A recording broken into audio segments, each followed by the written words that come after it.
morning students, welcome to Political Science class 7. Today we are going to study a remaining part of the lesson, a shirt in the market. നമ്മൾ കഴിഞ്ഞ ക്ലാസ്സിൽ a cotton farmer in Kurnool, the clothes markets of Erode, putting out system, ഈ മൂന്ന് കാര്യങ്ങൾ നമ്മൾ കഴിഞ്ഞ ക്ലാസ്സിൽ പഠിച്ചു. എല്ലാവരും ഇതിൽ വായിച്ചു നോക്കിയോ? എല്ലാവർക്കും മനസ്സിലായോ?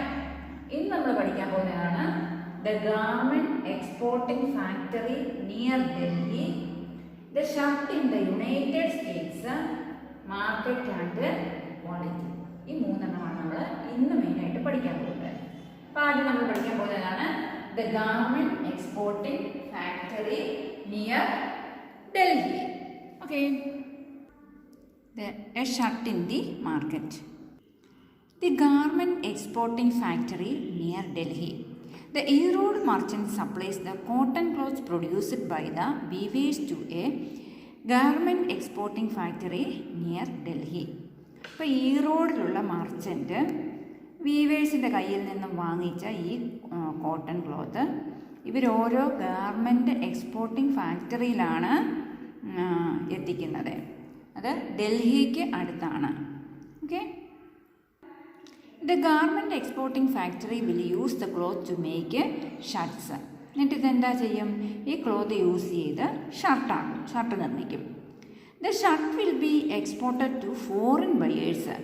Among the foreign buyers are business persons from the US and Europe who run the chain of stores. അപ്പോൾ ഇത് ഫോറിൻ ബയേഴ്സിനെ എക്സ്പോർട്ട് ചെയ്ത് കൊടുക്കും.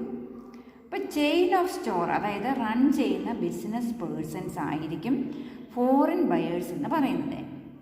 US നിന്നും യൂറോപ്പിൽ നിന്നുമുള്ള ബിസിനസ് മെൻ ആയിരിക്കും ഈ സാധനങ്ങളൊക്കെ വാങ്ങുന്നത്. ഇവരെങ്ങനെയായിരിക്കും? തീരെ വില കുറച്ചായിരിക്കും ഷർട്ടൊക്കെ വാങ്ങിക്കുന്നത്. പക്ഷേ നല്ല ക്വാളിറ്റി ഉണ്ടായിരിക്കും. For a quality of production and timely delivery. Any defects or a delay in delivery is dealt with strictly.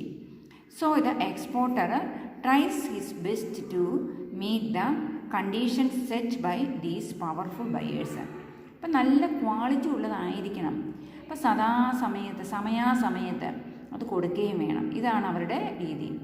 ഇവർ കൊടുക്കുന്ന സാധനങ്ങൾ എന്തെങ്കിലും കുഴപ്പമുണ്ടെങ്കിൽ അവരുടെ കച്ചവടത്തെ ബാധിക്കും, അല്ലേ? എക്സ്പോർട്ടേഴ്സ് അത് ബയേഴ്സിന് ഏറ്റവും നല്ല സാധനങ്ങൾ കൊടുക്കുന്നു. Okay, faced with such pressures from the buyers, the garment exporting factories in turn try to cut costs. They get the maximum work out of the workers at the lowest possible wages. This way they can maximize their own profits and also supply the garments to foreign buyers at a cheap price. അപ്പോൾ ഇവർ ഇത്രയും face ചെയ്തുകൊണ്ടാണ് ഇത് ചെയ്യുന്നത്, അല്ലേ? അതുകൊണ്ട് ഒത്തിരി പൈസയാകുന്നു ഇവർക്ക്. അങ്ങനെ വരുമ്പോൾ വർക്കേഴ്സിനൊക്കെ സാലറിയൊക്കെ കുറച്ച് കൊടുക്കുന്നു. അതായത് the Impex Garments factory has 70 workers. Most of them are women. Most of these workers are employed on a temporary basis. This means that whenever the employer feels that a worker is not needed, the worker can be also asked to leave. Workers' wages are fixed according to their skills. The highest paid among the workers are the tailors, who get about ₹3,000 per month. Women are employed as helpers and helpers for thread cutting, buttoning, ironing and packing. These jobs have the lowest wages. അപ്പോൾ നോക്കിയേ, അപ്പോൾ ഇവിടെ എന്താണ് ഈ ഫാക്ടറിയെക്കുറിച്ച് പറഞ്ഞാൽ 70 വർക്കറാണ് ഇവിടെ ഉള്ളത്, അല്ലേ? അപ്പോൾ വുമൺ ആണ് കൂടുതൽ. ടെമ്പററി ആണ് അവർക്ക് ജോലി. എന്തെങ്കിലും പ്രശ്നമുണ്ടായ എംപ്ലോയേഴ്സിന് ഈ വർക്കർമാരെ പിരിച്ചുവിടാനുള്ള അധികാരമുണ്ട്. ഈ വർക്കേഴ്സിന് അവരുടെ സ്കിൽ അനുസരിച്ചാണ് ശമ്പളം. ഏറ്റവും കൂടുതൽ ടൈലറിനാണ്, അല്ലേ? 3000 രൂപയാണ് ടൈലറിന് ശമ്പളം. സ്ത്രീകൾക്കൊക്കെ ആണെങ്കിൽ അവരെ കൊണ്ട് എന്താണ് ത്രെഡ് കട്ടിങ്ങും ബട്ടണിങ്ങും അങ്ങനെയൊക്കെയുള്ള ജോലികളാണ് അവരെ കൊണ്ട് ചെയ്യുന്നത്. അവർക്ക് സാലറി തീരെ കുറവായിരിക്കും. ഓക്കെ, താഴെ ഒരു ചാർട്ട് കൊടുത്തിട്ടുണ്ട്, അത് നോക്കി. ടൈലറിങ്ങിന് 3000, അയണിങ്ങിന് 150 പെർ പീസ് ഉണ്ടോ 1.50, ചെക്കിങ് 2000, പിന്നെ ത്രെഡ് കട്ടിങ് ആൻഡ് ബട്ടണിങ്ങിന് 1500. ഇത്രമാണ് എന്താണ് ഒരു ഇവരുടെ മാസത്തിലെ വരുമാനം. Okay. Shirt in the United States. അടുത്ത നോക്കൂ. A number of shirts are on display at a large clothes shop in the United States and are priced at 26. That is, each shirt sells for 26 or around as rupees 1200. അപ്പോൾ നോക്കിയേ, ഒരു ഷർട്ടിന് എത്ര രൂപയാണെന്ന് നോക്കിയേ. United സ്റ്റേറ്റ്സിൽ നമ്മുടെ shirt ചെന്നു അല്ലേ. അവിടെ ചെന്നപ്പം നമ്മുടെ നാട്ടിൽ വില 1200 രൂപയുള്ള ഷർട്ട് അവിടെ എത്രയാണ്? $26 അവിടെ ആ ഷർട്ടിൻ്റെ വില. ഇനി നോക്കിയേ. Use the diagram shown the margin to fill in the blank below. അപ്പോൾ ഇവിടെ നോക്കിയേ, പ്രോഫിറ്റ് എത്രയാണ്? 600 രൂപയാണ്. അഡ്വർടൈസ്മെൻറ്റിന് 300 രൂപയും സ്റ്റോറേജിന് 100ഉം പർച്ചേസിന് 200 രൂപയുമാണ് ഇവിടെ വില വന്നിരിക്കുന്നത്. ഓക്കെ. അപ്പോൾ നോക്കിയേ, the business person purchased the shirts from the garments exported in Delhi rupees എത്രയാണ് പർച്ചേസ് ചെയ്തിരിക്കുന്നതിന്? 200 രൂപ. ഹാസ് സ്പെൻറ്റ് അഡ്വർടൈസ്മെൻറ്റിന് മീഡിയ അഡ്വർടൈസ്മെൻറ്റിന് എത്രയാണ്? 300 രൂപ. അനദർ 100 പെർ ഷർട്ട് സ്റ്റോറേജ് ചെയ്തതിന് ആൻഡ് അതർ ചാർജസ്. അപ്പം മൊത്തത്തിൽ എത്ര രൂപയാണ്? 600 രൂപയാണ് അദ്ദേഹത്തിന് ചിലവായത്. പക്ഷേ വിൽക്കുമ്പോൾ എത്ര രൂപയാണ് കിട്ടുന്നത്? പ്രോഫിറ്റ് എത്രയാണ്? 1200 രൂപയാണ് ഒരു ഷർട്ടിന് കിട്ടുന്നത്. അപ്പോൾ 600 രൂപ മുടക്കിയാൽ 1200 രൂപ കിട്ടുന്നു. അപ്പം 600 രൂപ ലാഭമായിട്ട് വരുന്നു. 600 രൂപ മുടക്ക് മുതലും പക്ഷേ 600 രൂപ ലാഭമായിട്ടും വരുന്നു. Okay. The garment exporter sold the shirts at rupees 200 per piece. അപ്പം ഇനി നോക്കി ഗാർമെൻറ്റ് എക്സ്പോർട്ടർക്ക് എങ്ങനെയാണ് ഇത് കിട്ടുന്നതെന്ന് നോക്കാം. The cloth and other raw materials cost him rupees 70 per shirt. അപ്പം ക്ലോത്തിനും അതിനൊക്കെ ആയിട്ട് 70 രൂപ ആകുന്നു. The workers wages cost another rupees എത്രയാണ്? 15 രൂപ. ഒരു ഷർട്ടിന് 15 രൂപ. The cost running his office കെയും അതിനും 15 രൂപ.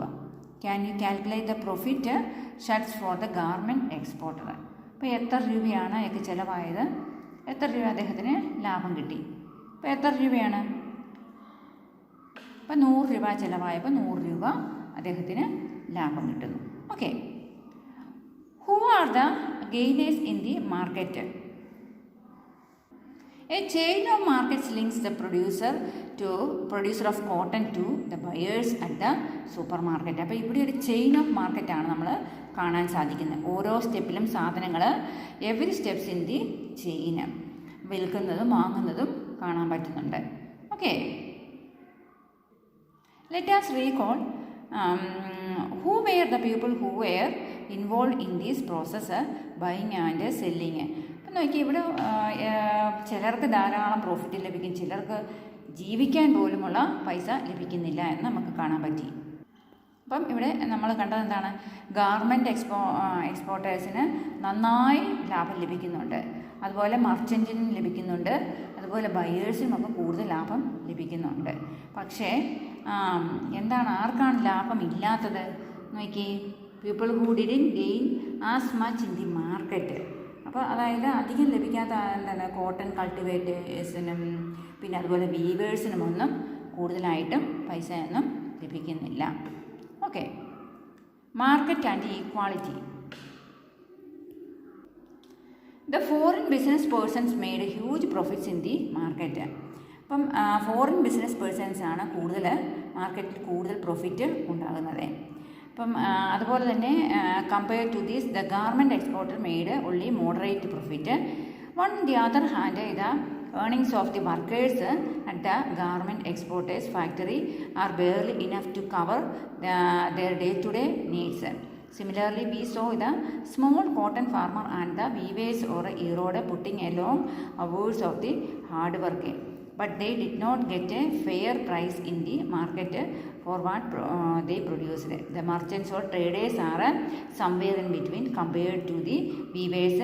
They earn more, but it is still much less than the exporter. അപ്പോൾ നോക്കിയേ, ഇവിടെ കോട്ടൺ ഫാർമേഴ്സിന് വീവേഴ്സിൻ്റെ കാര്യമൊക്കെ നോക്കുമ്പോൾ എങ്ങനെയാണ്, അവർക്ക് ദിവസങ്ങളോളം കഷ്ടപ്പെട്ടാണ് ഇവരിതെല്ലാം ചെയ്യുന്നത്. പക്ഷേ അവർക്ക് കൂടുതൽ പ്രൈസൊന്നും ലഭിക്കുന്നില്ല. എന്നാൽ മർച്ചൻറ്റിനും ട്രേഡേഴ്സിനുമൊക്കെ പ്രോഫിറ്റ് ധാരാളം ലഭിക്കുന്നുണ്ട്. എന്നാൽ എക്സ്പോർട്ടിൻ്റെ കാര്യം അവർക്കും അത്രയും ലഭിച്ചില്ലെങ്കിലും കുറേ ലഭിക്കുന്നുണ്ട്. Okay, democracy is also about getting A fair wages in the market. അപ്പം ഡെമോക്രസി എന്ന് പറഞ്ഞാൽ ജനാധിപത്യം എന്ന് പറഞ്ഞാൽ എല്ലാവരും ഈക്വൽ ആയിരിക്കണം എന്നാണ് പറയുന്നത്.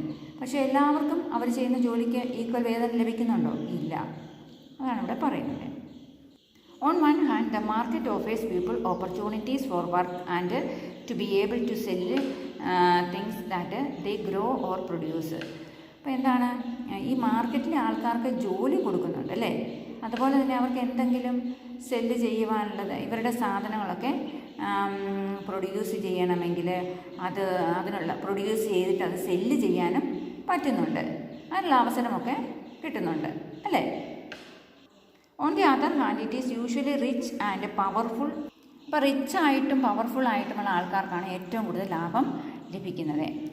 These are the people who have money and own the factories, the large shops and large and holding size. അപ്പം ഇതൊക്കെ എങ്ങനെയാണ്, വലിയ ഫാക്ടറി ഉള്ളവരും വലിയ ഷോപ്പ് ഉള്ളവരും ഒക്കെ ആയിരിക്കും. അവർക്കാണ് നല്ല ലാഭം ലഭിക്കുന്നത്. പാവങ്ങൾക്ക് എന്താണ്, പാവങ്ങൾ ഇവരെ ഡിപ്പെൻഡ് ചെയ്താണ് ജീവിക്കുന്നത് അല്ലേ. The poor have to depend on the rich and the powerful for various things. They have to depend for loans. അപ്പം ലോണൊക്കെ എടുക്കണമെങ്കിൽ ഇവരെ ഡിപ്പെൻഡ് ചെയ്യണം, അല്ലാതെ അവർക്ക് ജീവിക്കാൻ പറ്റത്തില്ല. ഇപ്പോൾ പൈസ ഒന്നും ഇല്ലാതിരിക്കുക, അപ്പോൾ യാണൊക്കെ വേണമെങ്കിൽ ഇവരുമായിട്ട് മർച്ചൻറ്റിനെ ഡിപ്പെൻഡ് ചെയ്തെങ്കിൽ മാത്രമേ അത് ലഭിക്കത്തുള്ളൂ. അതുപോലെ ഗാർമെൻറ്റ് എക്സ്പോർട്ടർ, അവരുടെ ഫാക്ടറിയിൽ വർക്ക് ചെയ്യുന്നവരെ ഇവരെയൊക്കെ ഡിപ്പെൻഡ് ചെയ്താണ് ജീവിക്കേണ്ടത്. ഇങ്ങനെ മറ്റുള്ളവരെ ഡിപ്പെൻഡ് ചെയ്യുന്നുണ്ട്, അവരെ മാർക്കറ്റിൽ വെച്ച് എക്സ്പ്ലോർ ചെയ്യുന്നുണ്ടോ, എക്സ്പ്ലോയിറ്റഡ് ഇൻ ദി മാർക്കറ്റ്. അപ്പോൾ ഇതിന് ചില നിയമങ്ങളൊക്കെ കൊണ്ടുവരണമെന്നാണ് പറയുന്നത്. ഓക്കെ.